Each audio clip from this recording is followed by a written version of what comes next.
एक गांव में एक 10-12 साल का लड़का अपने माता पिता के साथ रहता था। वो कई सालों बाद अपने दादा से मिलने जा रहा था।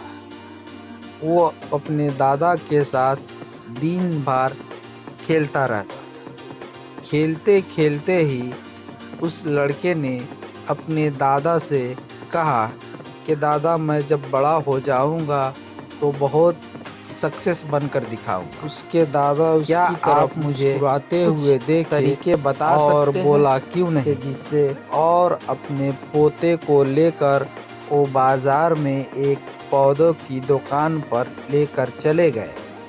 उस पौधे के दुकान पर जाने के बाद उसके दादा ने वहां से 2 पौधे खरीदे। उस पौधे को लेकर घर आए और घर आने के बाद उन्होंने एक पौधे को एक बड़े से गमले में लगाकर घर के अंदर रख दिया और उसके बाद एक पौधे को बाहर लगा दिया। और तब उसने अपने पोते से पूछा कि बताओ कौन सा पौधा बड़ा होगा। उसके पोते ने जवाब दिया कि जाहिर सी बात है, जो घर के अंदर का पौधा है वो बड़ा होगा, क्योंकि बाहर जो पौधा लगा है उसमें आंधी तूफान, सूरज और जानवरों का भी खतरा है, इसलिए घर का पौधा ही बड़ा होगा और बाहर का पौधा बड़ा नहीं हो पाएगा। उसके दादा मुस्कुराते हुए उसकी तरफ देखे और कहा, चलो ठीक है, हम इसको फ्यूचर के लिए छोड़ देते हैं, फ्यूचर में देखेंगे कौन बढ़ेगा। 4 साल बाद फिर वो लड़का अपने दादा के घर आता है और दादा के घर आने के बाद अपने दादा से फिर से वही सवाल करता है कि उस वक्त आपने नहीं बताया था कि सक्सेस होने का क्या तरीका है, आज आप हमको बता दीजिए। उसके दादा ने कहा, ठीक है, तुमको हम बता देंगे, लेकिन पहले चलकर देखते हैं कि जो पौधा हमने लगाया था कौन बड़ा है और कौन सा छोटा है।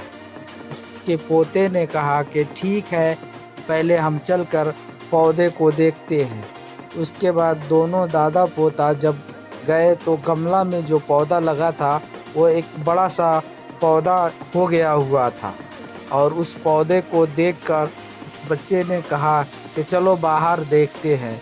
जब बाहर का पौधा देखने गए तो बाहर का पौधा जो था एक बहुत ही बड़ी गाछी के रूप में तब्दील हो चुकी थी और उससे काफ़ी टहनियाँ भी निकली हुई थी। उस दरख्त के छांव पूरे जो ज़मीन पर आ रहे थे और इस लड़के ने जब उसे देखा तो उसे बहुत ताज्जुब हुआ कि आखिर ये कैसे हो गया कि इतना टेंशन में भी इतना।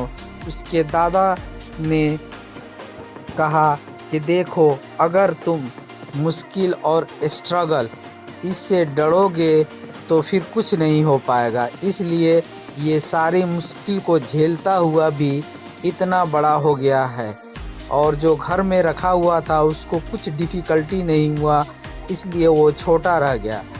इसलिए अगर अब कोई भी परेशानी अगर इसे आएगी, फिर भी इसकी टहनियाँ इतनी मज़बूत है कि ये उसे बर्दाश्त कर लेगा। इसलिए कोई